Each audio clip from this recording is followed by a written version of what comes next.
নতুন ধান্দা এতদিন সরকারের থেকে যা পাইছিল ওইগুলা খাইছে, এখন শেষ হয়ে গেছে, এখন আমারে ধরছে দইরা নতুন ধান্দা শুরু করছে যে না আবার সরকারের কাছ থেকে কিছু পায়। আমরা এখন কি করে খাবো? আমাদের তো ওরকম কোনো রাস্তা নাই যে এক জায়গায় কাজে যাবো, ওই জায়গায় মানুষ এখন আমাদের খারাপ বলে।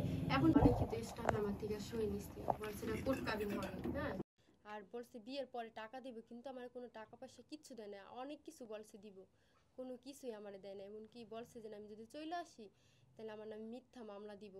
হ্যাঁ, পাশের রুমের নানিদের সাথে বলছে আমার মায়েরে জেলে ঢুকায় থইব, 20 লাখ টাকার মামলা দিয়ে। আমার কাছে রেকর্ডিংগুলো আছে ওনাদের।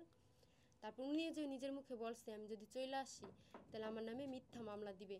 মামলা মিথ্যা কথাতে হয়, সত্য কথাতে হয় না। উনি বলছে আমি যদি চলে আসি তাহলে এরকম এরকম মিথ্যা মামলা দিবে।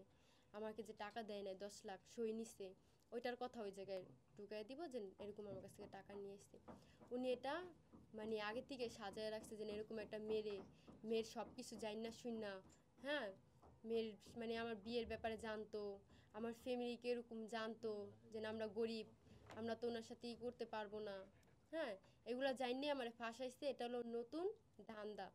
এতদিন সরকারের থেকে যা পাইছিল ওইগুলা খাইছে, এখন শেষ হয়ে গেছে, এখন আমারে ধরছে দইরা নতুন ধান্দা শুরু করছে যে না আবার সরকারের কাছ থেকে কিছু পায়।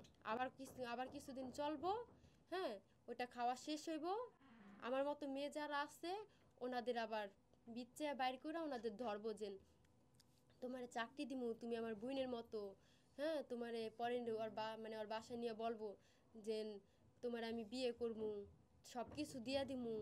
আমার মতো যেন কোনো মেয়ে এরকম যেন না পড়ে, ওর ভক করে যেন না পড়ে।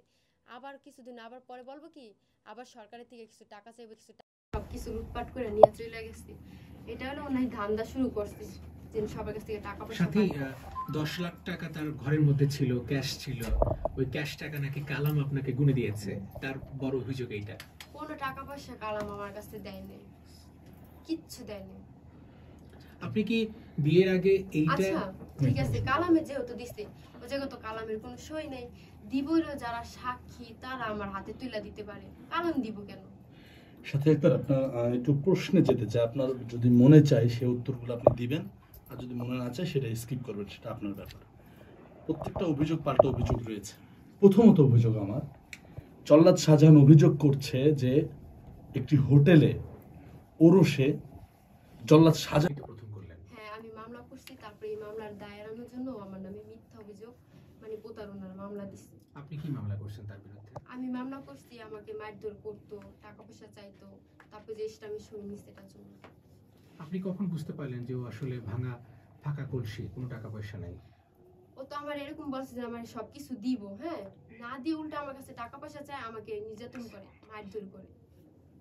আচ্ছা, তো পাশের বাসার কেউ কিছু বলতো না? হ্যাঁ, ওনারা বলতো, কিন্তু ওনার ভয়ে কিছু বলতে পারতো না। আমারে বুঝাইতো যে ভাই তুই ওর কাছ থেকে কিভাবে যাবি, তুই যদি ওর কথাগুলো রেকর্ড করে না রাখোস।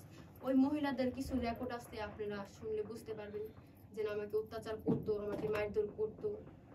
এটা কি আপনি স্বীকার করবেন যে আপনাকে ভালোবাসতো? না না, আমাকে ভালোবাসতো না উনি। এটা ওনার নতুন একটা ধান্দা যে মেয়েদের ভাষায় এরকম যে মেয়ের দেখবো একটা দুইটা বিয়ে হয়েছে, একটু সমস্যা আছে, গরিব মানুষ, হ্যাঁ, ওনাদের ভাষায় যে উনি আবার কিছু টাকা পয়সা নিতে পারে সরকারের কাছ থেকে। এটা ওনার ধান্দা, এগুলো বিশ্বাস করেন না। আমার জীবনটা শেষ করে দিচ্ছে। এতদিন বলছে নাকি আমি 10 লাখ টাকা আনছি, এরপর 19 লাখ বানায় লাইছে। তারপর আগে বলছে চিঠির মাধ্যমে, এখন আবার বলে দেহ ব্যবসা। তাই ওনার কাছে ভিডিওগুলো আছে, উনি ছাইরা দেব, আমরা প্রমাণ করুক। এখন তো দেশবাসী সবাই জানে নাকি আমরা এগুলা করি, মিথ্যা দিছে। আমরা এখন কি করে খাবো? আমাদের তো ওরকম কোনো রাস্তা নাই যে এক জায়গায় কাজে যাবো, ওই জায়গায় মানুষ এখন আমাদের খারাপ বলে। এখন যদি রাস্তা দিয়ে হাইটে আসি তাও যদি দেখলে মানুষে অনেকজন অনেক কথা বলে। আজকেও আসার টাইমে মানুষে আমাদের দেখা অনেক কিছু বলছে। কি বলবো যে আমরা আনলাম না, খাইলাম না, তারপরে যেগুলা করলাম না, উনি এই মিথ্যা এইগুলা দিল। এটা কি বিচার নাই? আমার কি টাকা পয়সা নাই দেখে কি আমি বিচার পাবো না? এমনকি আমি উকিলের টাকা পয়সা দিতে পারতাম না দেখে আমার উকিলে মামলা ছাইড়া দিচ্ছে, এটা ও জানে। ও বলছে এটা যে ওরা তো টাকা পয়সা দিতে পারে না, 200-300 টাকা করে দেয়, এই জন্য উকিলে মামলা ছাইড়া দিচ্ছে। উকিলের সাথে ও কথা বলে। এখন আপনার মামলা কেন চালাচ্ছে? মামলা কিভাবে চালাবো? উনি ওই উকিলে 2টা-3টা বাজে ফোন দিত।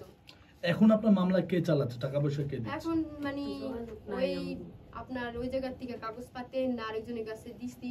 এখন উনি যদি দয়া লাগে, আমাদের কিছু নাই, যদি আমাদের সাহায্য করে তাইলে মামলা চলবো, নাইলে তো বন্ধ থাকবো।